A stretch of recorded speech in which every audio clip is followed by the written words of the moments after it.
Great. So how have things been through quarantine and how's training going?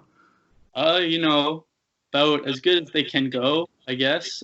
Just trying to stay active and healthy, and you know what I mean. Take care of myself, and everyone else, and my family that I can. Uh, Training's been going good. Can't obviously roll with guys and have that gym mindset and mentality of like really hard training, but jogs and a lot of jogging and a lot of shadow boxing and just kind of staying ready so I don't have to get ready again, kind of thing, like get out of shape. So it's going good. Yeah, there's you guys are doing like online sessions and stuff like that, aren't you? Or Yep. Kyle Blinkhorn, one of my good training partners and a good friend of mine. He's really being a leader, and he's training the Bang Muay Thai, Dwayne Ludwig system. yeah. And he's been like studying that, and he kind of just gives us everything that he's learning, kind of coaching us 100%, and just really showing us some new stuff. So we're all still learning in a way and getting better. Not as fast as we probably would be if we were back in the gym. But it's definitely staying active and getting better as much as we can. Yeah, I had your teammate Zach on last week there, and he was just saying like he's dying to get back in there, and he talked highly of some of the guys there at Fit Plus. What's your overall thoughts on the gym? Obviously that's where TJ Grant Mm, came from. Obviously, in my opinion, second or third best Canadian fighter, yeah, sure. arguably of all time. If it wasn't for his concussion, who knows where he'd be. Hmm. Uh, so what's it like there at Fit Plus? And obviously, I'm sure TJ still swings by every once in a while. Mm. Well, it's an amazing gym. I've probably been there around 3 years now. Our head coach and the owner Scott McLean is just such a mastermind, honestly, and a really good coach. Like knows his shit. Like Yeah. knows everything what a fighter has to be doing. Knows where his fighters are, where they need to get better, where they're really strong, and really knows how to like just run a gym first of all, but really run a training camp. You know what I mean? He knows how to really develop a fighter and make them into something else. Without definitely without him, I wouldn't be near where I am right now. So he's definitely the mastermind behind it all, and just he's had hundreds of rounds cornered of fights. Right? You can't really make up that experience anywhere. Actually, hundreds of rounds in fights cornering. So it's a great gym. I love it there. Get there 2 3 hours, you space off. You got no problems in the world, and really good. Really good, like almost like a family mindset there. Everyone, you know what I mean. Everyone says hi to each other. Everyone's super nice, and then you punch each other, kick each other, choke each other. But it's great. I love it there, man. It's like a second home for sure. Yeah, I did jiu-jitsu there at Forza, which is like just down the road from you. And I found the same sort of thing. It's a very small community. Everyone's super tight. For sure. Uh, Yeah. I'm a white belt. I only did jiu-jitsu for like 6 months, but it's great how easily they like accepted you as one of your own, even though Sure, I was man. getting tapped out 24/7. Yeah. I guess kind of like what advice would you give someone, I guess, even like me, who's been, a huge fan of MMA. I'd started my own podcast out of boredom, but love the sport. But won't, just trying to get over the hump, trying to be like, you know what, who cares if I get tapped out 24 times? What advice would you give to someone like that? Um, you know, just get in the gym, man. That's honestly the hardest part. Just getting there. Like I remember my first time, like I was pretty scared to go to a gym, just for whatever reason, you know what I mean? But then you get there and everyone's super friendly, and it's really like a good social environment too, you know what I mean? It's like some of my really good friends to this day I've met through training. I've met countless people that lifelong relationships. I'm never going to forget them through training. And like if you don't really, if you're at a point in your life where you're just going to work every day, you know what I mean, and you don't really get to see that many. It's a really good way to meet people for sure, and the whole it's a big social element to it for sure, for me at least, and tons of other people. So we'll talk a little bit now about, I guess, about your career in martial arts. If you can, I guess it's a career. So you're 2-0 now Yep. as an amateur. I rewatched your last fight with Jonah McDougall there for Elite One MMA. I guess what was your thought of the promotion itself? I hadn't really heard of Elite One until right now. What was your thoughts on fighting for Elite? They were awesome. Honestly, it was definitely the biggest crowd that I fought in front of. It was at the Moncton Casino, and I have to say, there's probably 1,000 people there, maybe more. But it was ran really well. They've been around forever, I guess. Like they've had, Butterbean? Yeah, I know Butterbean. Yeah, Butterbean's fought MMA for that promotion. So, and they've got guys that they've brought up, I think, from day one that are kind of making that UFC push. One guy in particular that sticks out is Christian Savoy. He's their 170, 185 pound champion. So they've been around for like 10 plus years. So they really had things down to a science pretty much. And it was a really good event. I'd love to fight for them again. Hopefully one day sooner than later. But and I love the cage size, they really had all their Q's and P's checked for sure. It was quite a dominant performance. I mean, obviously it was one judge gave it 30-26, I think. It was pretty dominant to start to finish. Would you have liked to get a finish? Is that something that you were searching for, or does it really matter? I just got my hand raised. No, for sure. I'm looking for that finish for sure. I want that rush. You obviously in a perfect world, but I think I was close a couple times, and then he just kind of, shook me off of him. But kudos to Jonah, man, great kid. I talked to him after.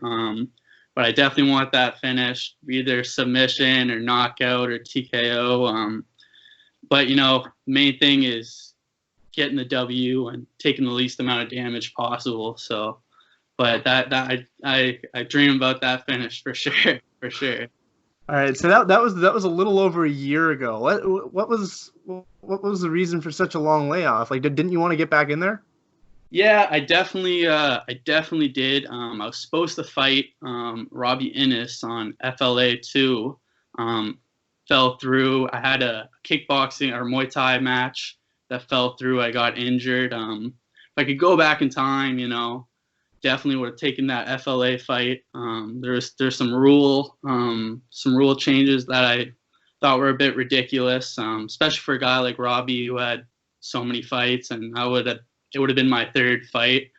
But staying positive. But I was training, I think, for 3.5 years before my first fight.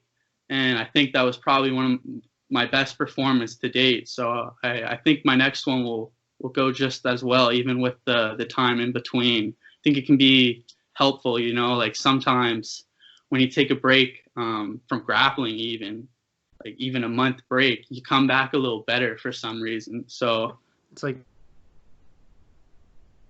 you're not overthinking things. You just kind of let things play out. For sure.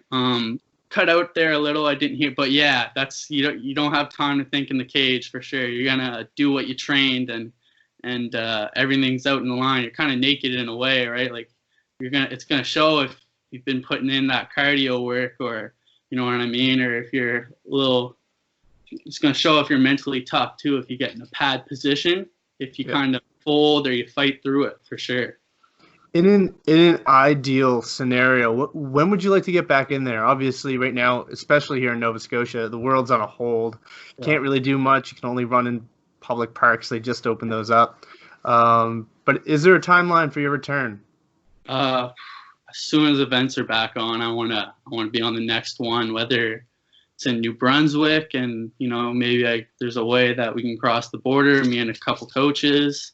Or in Nova Scotia, the next FLA card, because I think FLA and ECC Elite or Extreme Cage Combat are the only two. So definitely next card possible.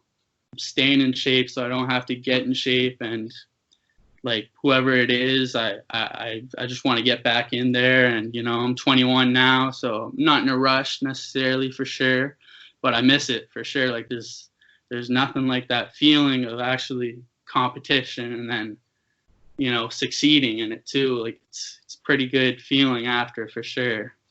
Does it matter to you if there's people in attendance or not? No, not really. Like even like this might sound a little weird, but like I don't care if like it's obviously good to have support and people come, and like some people definitely do. But like I'm in there for me and no one else. Like my first fight was ran super super well. The promotion, like they went all out, but there wasn't a big turnout. That was in St. John. But I fought to the best of my abilities that night for sure. But I'm in there for me and no one else. So like I sound, you got Justin Gaethje. He was like, entertainment business. I want to please the crowd, and yeah, for sure you want to give, but I'm in there for me before the crowd for sure, or anyone else. You mentioned Justin Gaethje. I'm assuming you watched that fight on the weekend, eh? Or it's a little heartbreaking. I'm a Tony fan for sure, but I think stylistically it was going to be a hard fight for Tony. Regardless, I think Khabib is a bit better of a stylistic matchup for him. But I think Justin had his number, and stylistic. Like I think he could have won. He hurt him in the second round. A minute later, who knows? He might have finished him from dropping him there, right? Like it's a crazy game, but. Definitely a dominant performance from Justin, and great card. I think it's good for MMA as a sport. Like the only sport playing right now. I think it's been getting more popular. But I think it was awesome.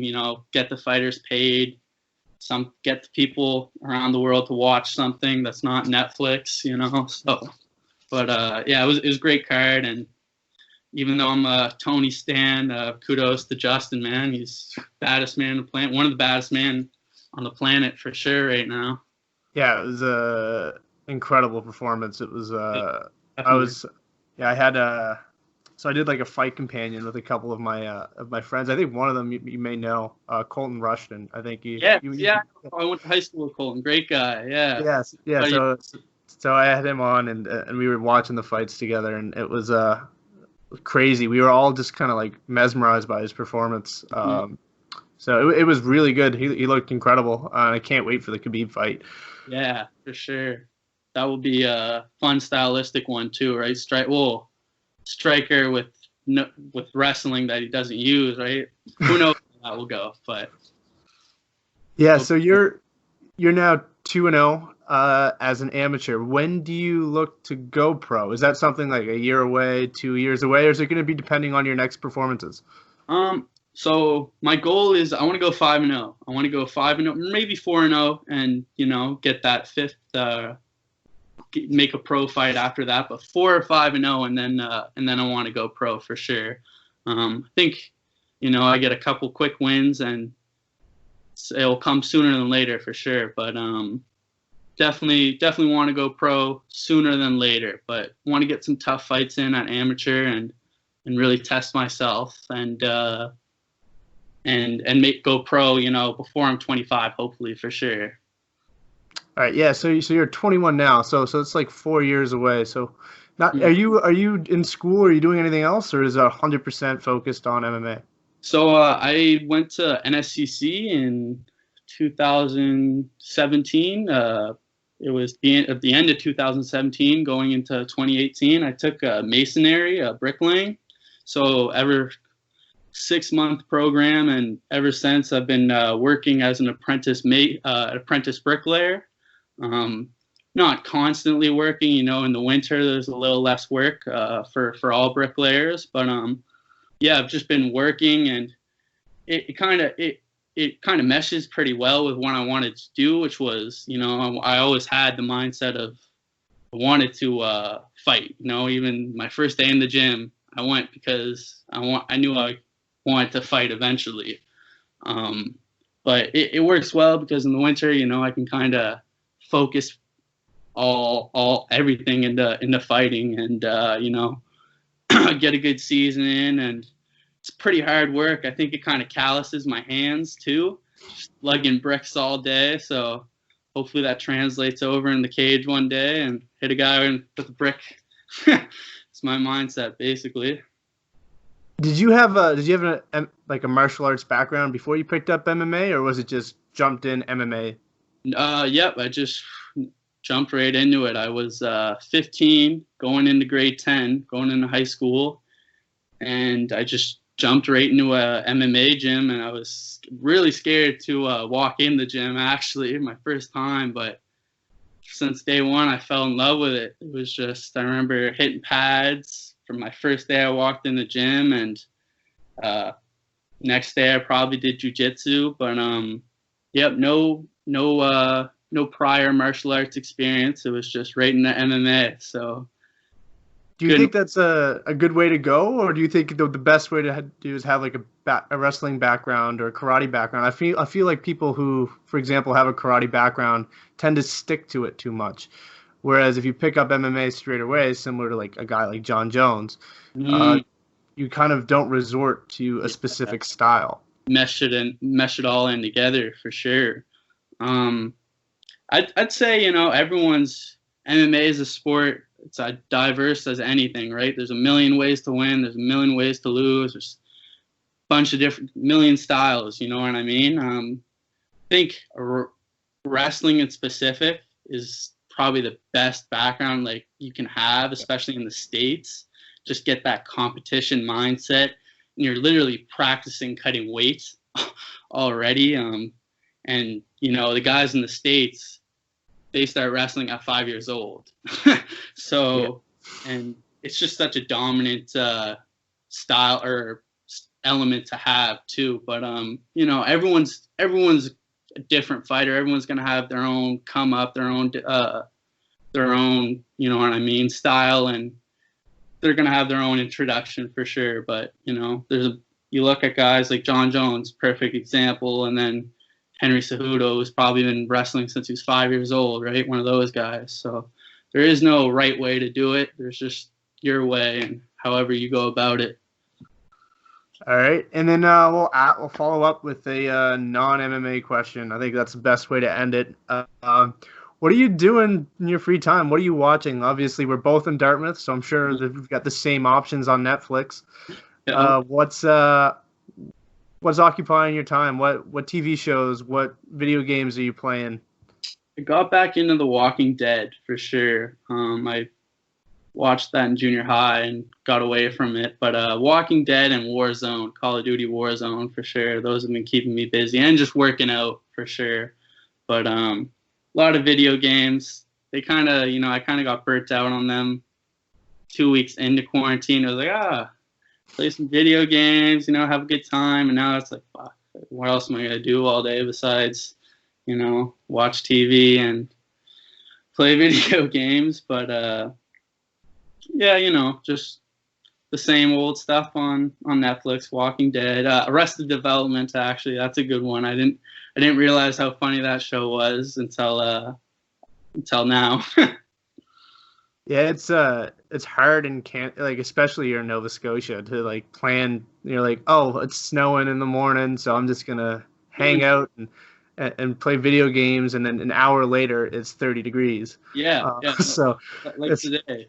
Like today, it snowed this morning, and now it's really, really warm out. So yeah. Definitely Nova Scotia weather, nothing like it. Nowhere else in the world like it for sure.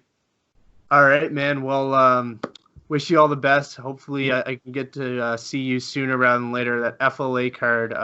Hopefully, I'm hearing that they're gonna get things started back up here shortly. So hopefully, I'll get to see you on it. Sure. Might even be there. So. Thank you so much for having me, man.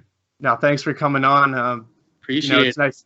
It's nice to speak to someone from Dartmouth and trying to support local. So for sure. Have a good one, man. Thank you. All right, man. All the best. All the best as well. Tell Colton I said hi, eh? I will. I'll send him a message right now. Sounds good, man. Have a good one. All right.